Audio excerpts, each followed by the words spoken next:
This is Business and Economy Network. Hello Nigeria, hello Africa, wherever you're watching us from. Thank you so much for letting us into your homes, your offices. Thank you for joining us on this episode of your program, our program. This is Business and Economy Network. My name is Ohioze Edna. On our program rundown for today, we'll bring to you reports from different sectors of the Nigerian economy, little from agriculture, mining, and the aviation sector. For Spotlight, we are with the Director General, Chief Executive Officer, Nigerian Airspace Management Agency, NAMA. They're responsible for the communication, navigation, and surveillance of all air transport operations. For Straight Talk, we have the Director General, Nigerian Civil Aviation Authority, NCAA, in charge of regulation of safety of all aircraft operations. For Company in Focus is the MD CEO, A2 Mega Resources Limited, a one-stop shop for all mining matters in and outside Nigeria. Not left out on special reports is the Country Coordinator, Open Forum on Agricultural Biotechnology, OFAB, Nigerian chapter, creating continuous awareness on the safety of GMOs and modern biotechnology to human health and the environment. Thank you so much. You know how we do it. It's never a boring moment. Do stay tuned. I'll join you shortly.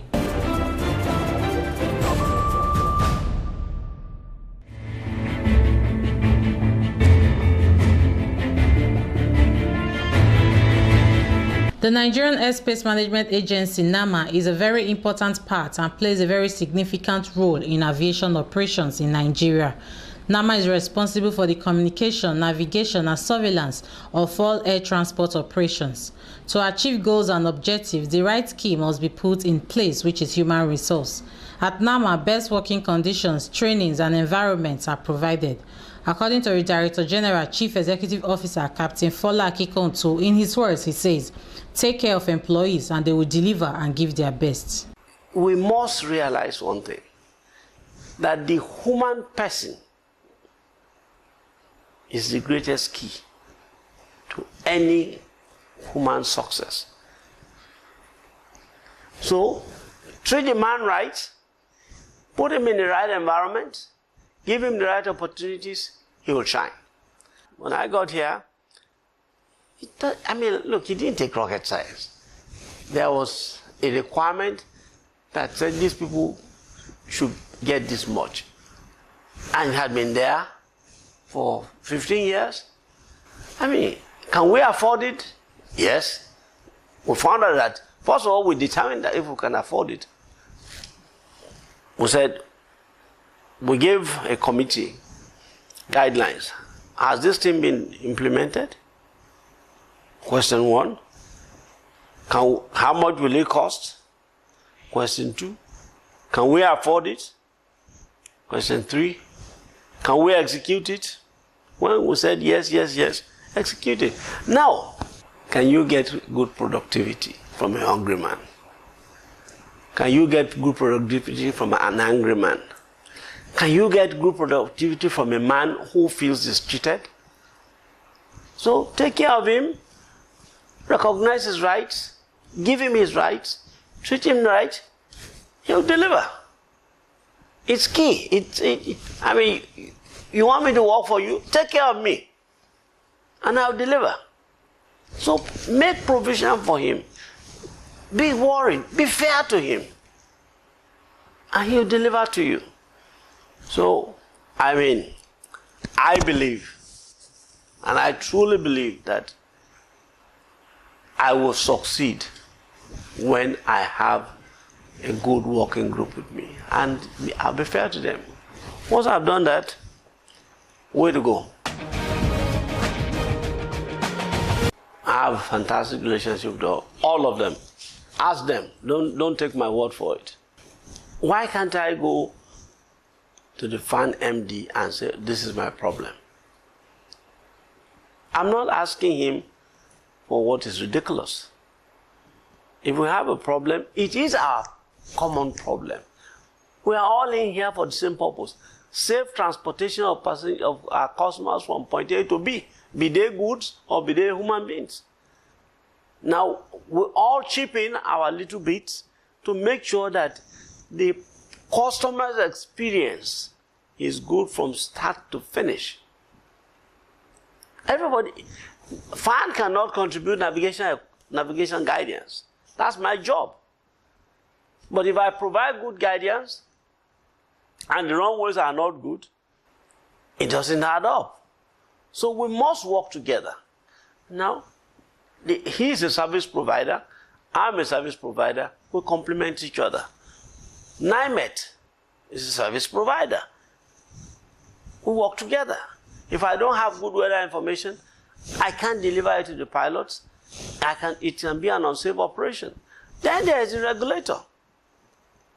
We need somebody to tell us, to set the standards and tell us whether we are doing right or wrong. You have to have a good relationship with the examiner and your lecturer so that they teach you right, you learn right, you pass your exam, boom. The school, NCAT, we are their biggest customers. They train our air traffic controllers, they train our engineers, they train our AIS. So why can't I talk to him? He needs to talk to me, I need to talk to him.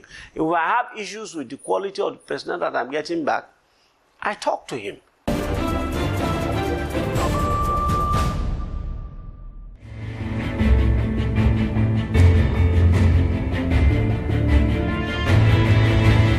Nigerian Civil Aviation Authority is a regulatory body set up for aviation operations in Nigeria. NCAA is to profile solutions to the challenges of air transport regulations. The authority is saddled with the responsibilities of monitoring aircraft operating environments for safety and security, also to regulate methods of entries and conduct of air transport business, to foster the economic interest of operators, users of aviation services, as well as the general public and the nation as a whole. The Director General of the Nigerian Civil Aviation Authority is Captain Mukhtar Shuaib Usman, an expert in the aviation sector with decades of experience. Before the advent of the Act, and until 1964, when the Act of Parliament created the Civil Aviation Division, and then later on there was an Act of the Parliament that created the Federal Civil Aviation Authority, which was called FCAA. And eventually there was another act which created the Nigerian Civil Aviation Authority. And the primary responsibility of the Civil Aviation Authority is to regulate civil aviation, mainly in the area of security, the area of aviation safety, in the area of economic activities of the civil aviation. We believe in continuity of good things. When we first got in, there was some difficulty of sustenance, financial sustenance of the organization. There were a lot of debts that we inherited, and we had to be prudent. We managed, we offset the debts that we were owing, and we've been improving on that. We meet our obligations as and when due. That was the first thing we did. We had to stabilize the organization. Secondly, we went through the audits, because as a body charged with the responsibility of promulgating regulations, monitoring them, and ensuring that those regulations are enforced to maintain safety, security, and security. We are also being audited by the International Civil Aviation Organization, and also sometimes on bilateral by other aviation safety organizations from other states, such as the United States Federal Aviation Administration. So one of the first activities that we had along that area was an audit on the aviation security by the International Civil Aviation Organization. And we thank God through a lot of hard work, a lot of efforts, using wholly our own team locally, we are able to achieve over 96% in that area of aviation security. And then the following year in 2016, when underwent an ICAO, which is International Civil Aviation Organization, Aviation Safety Assessment Audit. And there again, we went well above the world average, so we passed it. And there's always room for improvement. We are working harder to even improve on those scores that we have, because now what the audit entails is we have continuous monitoring approach, whereby you keep updating and your own marks will keep going up. So we are working very hard to improve on those marks. We also undertook review of the civil aviation regulation, which came into force on the 1st of July 2016. So those are some of the reforms and some of the programs that we undertook. And in addition, sometime in 2018, we had an assessment by the United States Federal Aviation Administration. And that audit, Nigeria passed it very well. The first time that we got that endorsement for the Part 1 status by the United States was in 2010. And in 2014, Nigeria retained it. And again, last year, we retained it for the second time. And we'll continue to sustain it, because that enables us to have direct air link between Nigeria and the United States of America.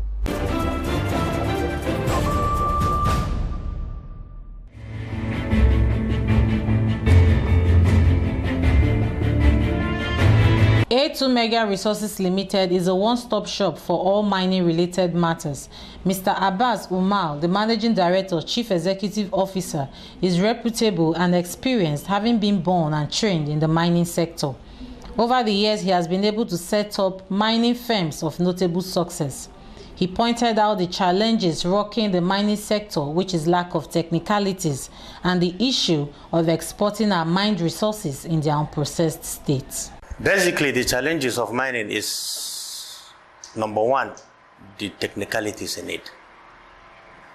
We have students that goes to the university to study mining engineering, but have less practical knowledge on what mining is. And when you go to the field, you will see people that have not gone to school guiding those that have gone to university with their degrees on how to go about getting where the deposit is situated, or how to extract the mineral from the soil. That is one of the challenges. And then the second challenges we also have is processing. We are losing revenues and job opportunities due to allowing the minerals go out unprocessed. Like Sri Lanka, most of their revenues, they also have mineral resources like gemstones, they have it. But because the government put an embargo on exporting of unprocessed gemstone, so they make more money in processing than the mining itself. Because even you take Nigerian stones to Sri Lanka today, you cannot bring it out without cutting and polishing it over there. So either way, they are making profit on you. If Nigerian government would inculcate such method, like when we go to the mineral metal industry, where lot of minerals are exported on a daily basis out of Nigeria to China, India, if those minerals are not allowed to be exported as it is, those buyers will have no option than to come down to Nigeria, set up their industries, process it here, which attracts job opportunities to Nigerians. And then the value also goes up, which attract high tax yield from those companies. So the government will look at that and then introduce such to Nigeria. I think it will help. It will curtail all the issues we are talking about, unemployment.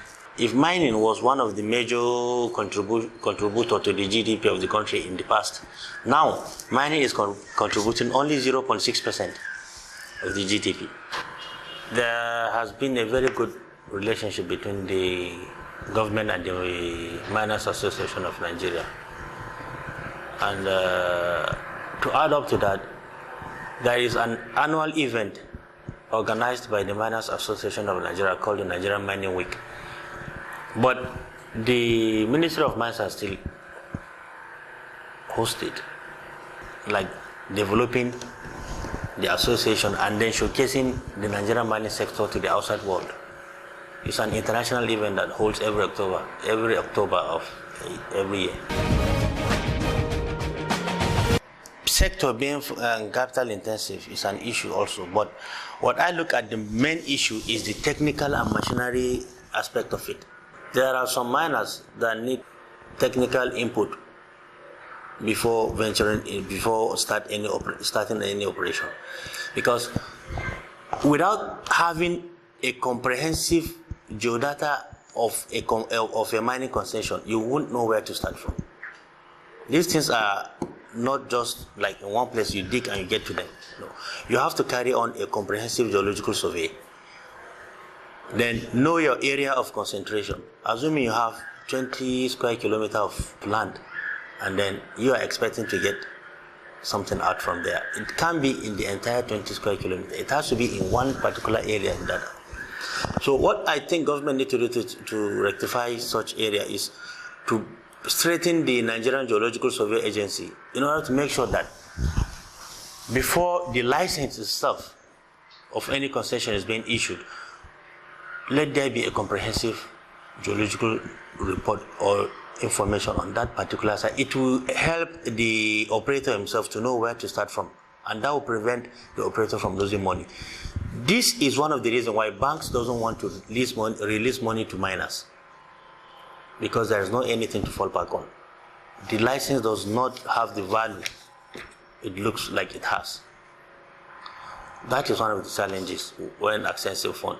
So in most cases, we have to source fund privately from investors that feel they can take the risk of doing that, or our international partners who have the technical know-how or bring in the technical requirement we need to put there.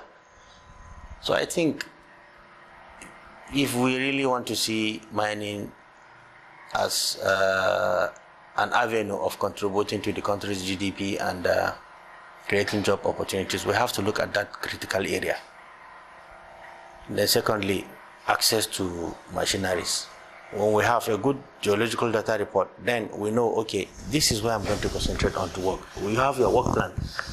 How long will it take you from A to B, B to C, like that? And then the machineries you need, if government can make provision for that at a subsidized rate, where the miners will have access to the machineries, work and pay according to what you are producing, I think it will also help boost the mining sector.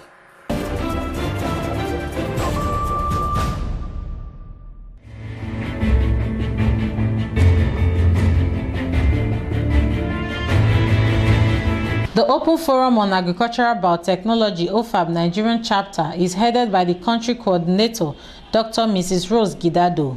OFAB is responsible for creating continuous awareness on the safety of GMOs and modern biotechnology to human health and the environment. Reasonable success has been recorded in the recently released cowpea species. There is more light at the end of the tunnel as a special breed of rice is in the making. We are hopeful Nigeria will be self-sufficient in food production. We started with bees, and I know people are also interested, people out there, to know what is happening to rice, what is happening to cassava. Bees is eaten in every household anyway. But I know it is not the in thing. It's rice, it's about cassava and I think rice, the staples of Nigeria. And we're doing something on rice. There's a rice being developed for water use efficiency, that's drought tolerant, for nitrogen use efficiency, just to reduce the use of nitrogen in it, and then for salt tolerance. So there are 3 traits in that rice, and the genes will be or the genes are being back crossed into Nerica for rice. I think Nerica is an African developed rice. So the project is ongoing at the National Cereals Research Institute, which has the mandate for rice improvement. And so I think maybe in 2 to 3 years, that project should also be fully developed. So I think it started 2 to 3 years ago, and progress is being made for sure. And so by the time the project is ready for use, of course, it's going to add income, to the farmer, because cost of production will be less. The rice can be intercropped with other crops. It's going to be like an upland rice. You can plant it anywhere. And then even if the soil is saline, the soil uptake, of course, the genes that have been inserted into that rice will make it possible for the rice to survive in a saline soil or saline environment without any this thing. And then you don't have to plant it in a Fadama area. Let me say, come 2025, just give us a few more years. There'll be food on the table for everyone. Because it's not just one strategy, there are so many others. We have aquaponics, so many other systems are in place in NABDA. You just need to go around to our aquaponics units, our fishery units. There's what we call aquaponics, using the wastewater, to grow vegetables and then we have the hydroponics.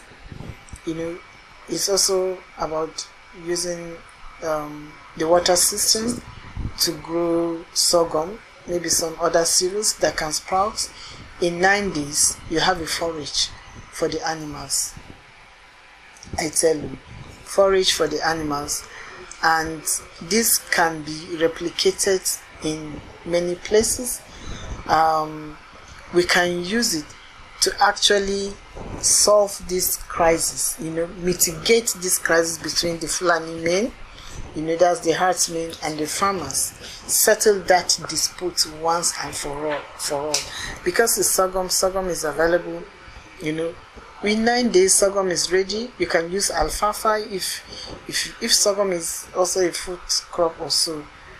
Some people might kick against it, but the animals are also food to us. If you feed your animal, fatten it well, you also enjoy it. It's also a food. So I don't see anything bad in using sorghum, as a forage, So you can actually use that, organize ranches, put in ranches, and then use this hydroponics to give them food, because there's no need allowing those animals moving from one place to another looking for food. You will see them, they're not well fed, so they can't give you good carcass. They're always moving. The carcass will be strong, you can't even eat it, and as they're moving, they experience a lot of bites, insect bites, and there's no way we can attain that food security with this kind of a system. This is Business and Economy Network. Welcome back, viewers. Hope you had a wonderful time and learned something new as usual on this episode of your program. Thank you so much. This is the more time you permit us to take, but I want to thank you for your contributions. I keep saying without you, we would not have made it this far. For more information, you can visit our website, and for past episodes of the program, you can also view them on our YouTube channel displayed on your screen. To our wonderful production crew, thank you so much. Join us same time, same station next week. We love you. God bless you.